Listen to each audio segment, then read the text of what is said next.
In this video, we talk about 2020 highs and lows, personal and professional. Here we go.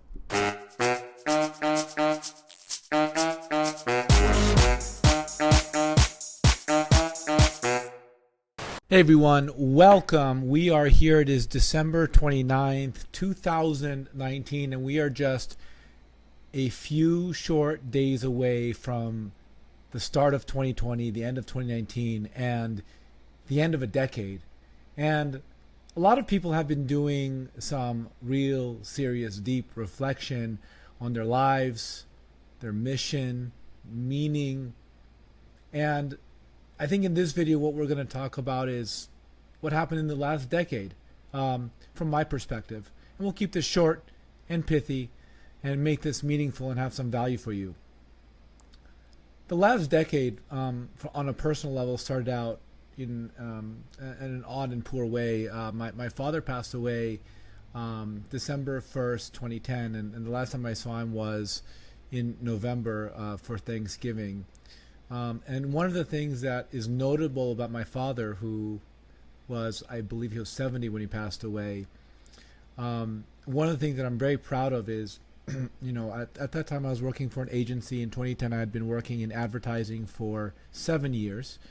I started in 2003, and one of the great acknowledgments that I had from my father, who literally never had an email address, who didn't, we like to say in our household, he never learned how to turn on a computer, and his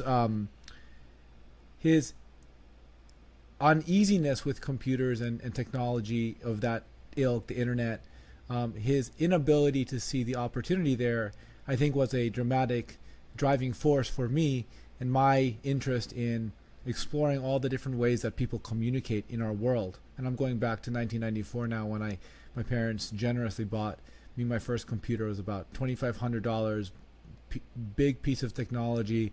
Had to buy a separate printer, a separate monitor. The keyboard was separate, and I think it all had 280 megabytes of hard drive space. And now there's some files, a lot of files, frankly, that are substantially larger than that 256 megabytes, right?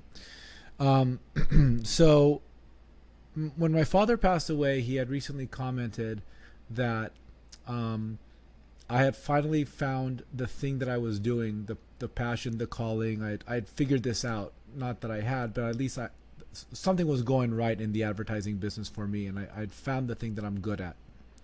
And I'm glad my dad got to see that.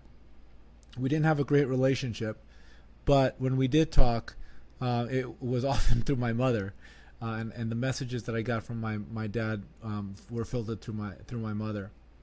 So 2010 started off good. I'd recently I spent the year in 2010 working with the agency that I had been working with, and we were building the foundation for what would become the story arc for the decade for the advertising business and for me, which is how do we deal with this thing called ad exchanges.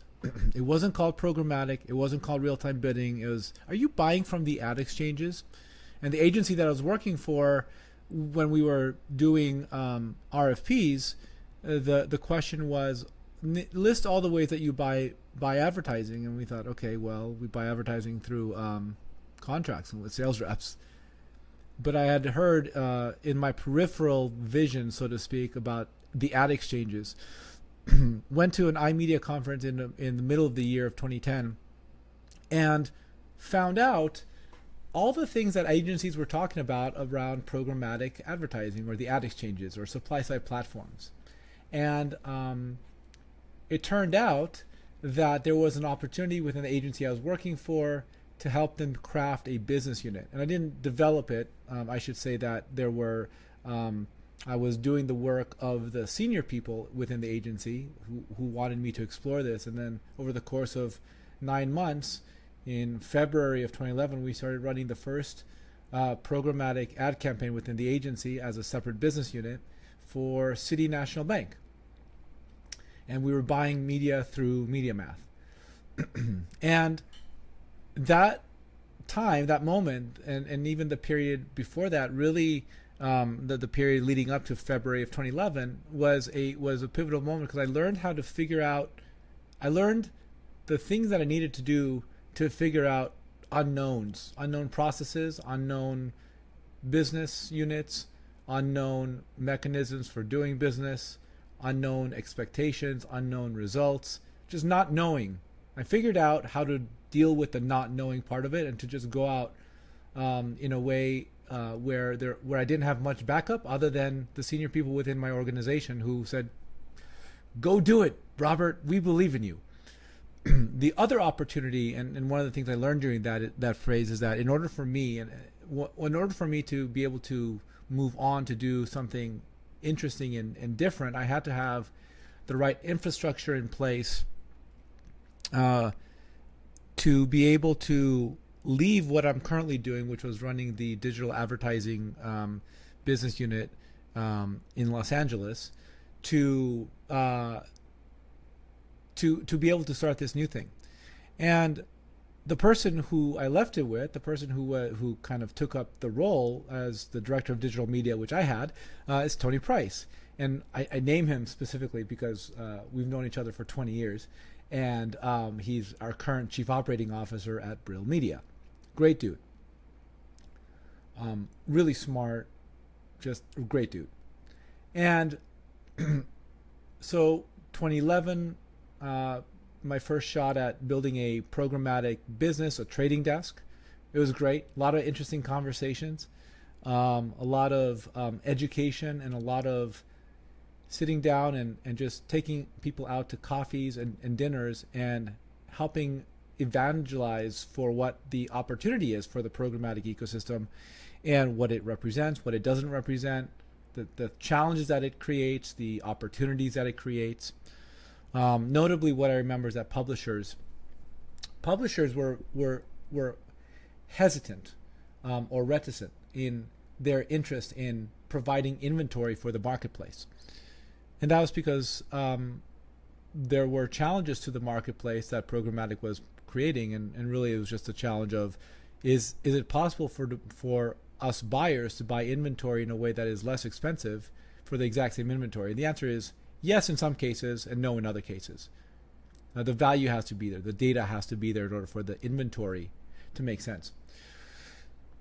It was a new ecosystem. And into 2011, 2012, we built the business. In 2013, unfortunately, the agency shut down and it went bankrupt. And I thought, wow, I thought I was going to retire from that business.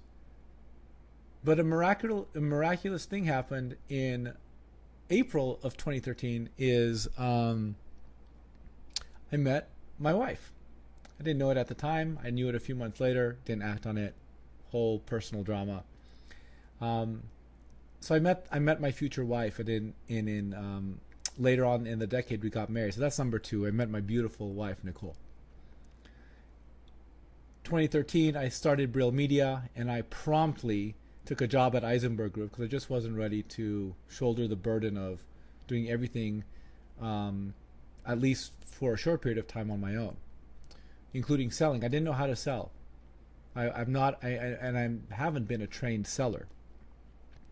And I dramatically respect the art of two things that I really don't do well, which is selling, the people who call 30 people a day and are detail oriented enough to be able to follow up quickly and repeatedly and on a set schedule. And then the second thing is people who are account managers, people who have the ability to communicate in the appropriate manner for the appropriate situation, and diplomacy. Incredibly valuable. I didn't know if I could actually do those things, and I didn't know if people would actually work with me, and I didn't know if I actually could build a business. And there's so many things I didn't know, so I said, okay, I'm going to start 4 businesses. And by the way, I also took a full-time job. I went to work at Eisenberg Group, great social media creative agency in Pasadena. And in February 2015, I then went full-time with Brill Media. And those 4 businesses that I started, I found out early on that it's really hard to make 4 businesses work, especially when 3 of those 4 businesses were creatively driven. I have an Instagram called Dude Let's Eat, and you can see me taking food photos. I thought I was going to be the next big influencer. During the course of 2014, I amassed 200,000 followers on Vine. I thought Vine was the best. Unfortunately, Vine went away, but I loved Vine because it was short, it was pithy, and the conversation was often, the content was often very funny. So then take it a step forward, 2015, I started a business, Dude Let's Eat. I started Audience Boom, which was supposed to be a social media content development thing, which I didn't have the heart for, didn't see the way to scale it. It still exists. You can go to audienceboom.com, but nothing's happening there. And Brill Media as a consulting business, because I thought my thesis for the business was programmatic advertising is going to make a dramatic change to all businesses. And in fact, here we are about to be 2020, and it's about 85% of display advertising is going to be transacted programmatically. So that has come to fruition. And I thought, okay, well, small and mid-sized businesses are going to finally realize the power that is generally being held in Fortune 500 companies. And that is the ability to target people with precision, the ability to make decisions in close to real time or real time about where to serve ads to people and how to track conversion activity and how to get the right person, the right ad in front of the right person at the right time.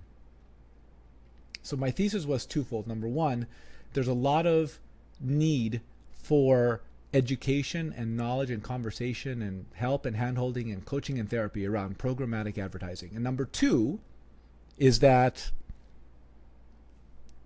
I can help that. Because I was told that I know how to speak to the nuances of programmatic advertising in a way that senior executives and business owners can understand. So that's that's the thesis that I built my business off of when I started. When I started earning consulting clients, I realized that the real scale and the real opportunity and the thing that our clients wanted from us was to actually run the media. So, okay, that's a whole other set of challenges, set of risks. It's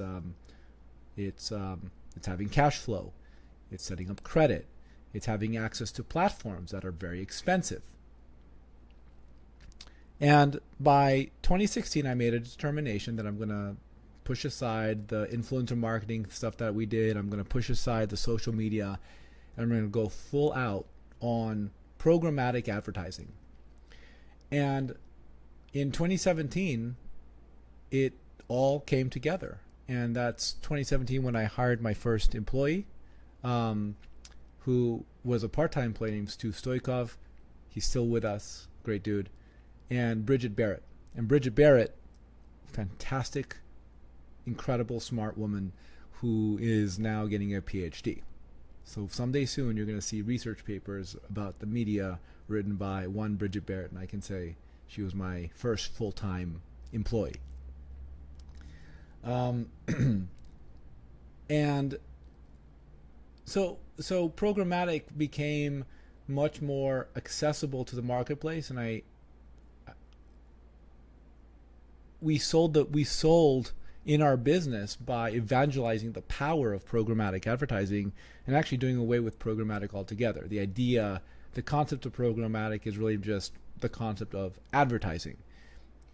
And it's digital advertising, and all media, with the exception of print, is digital. And television is now digitally enabled and able to target ads on digital target ads on television with data, right? So it's the same mechanics that drive ads on Facebook and ads on banners are the same mechanics that are driving ads on television and radio and out of home. And we end the decade in 2019 with us being honored as being the 155th fastest growing private company in America, which is a huge honor granted by Inc. magazine. Personally, just yesterday we celebrated the 1 year anniversary, or the first birthday of our little boy Henry, who is absolutely beautiful. My wife and I celebrated our second year anniversary this year in 2019. We bought a home, and this has been a transformational decade.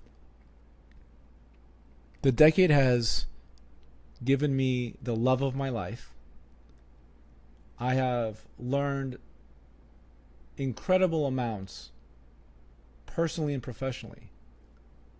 And the bridge between personal and professional is the ability to focus on and the interest in focusing on self-development and being sure that my mind is right and being able to focus in on the good and the bad and to have an opportunity to modulate both the great and the disappointing in a way that allows me to move forward. Because one of the challenges I had early on in my career and as a young man and when I was a teenager was the inability to self-soothe.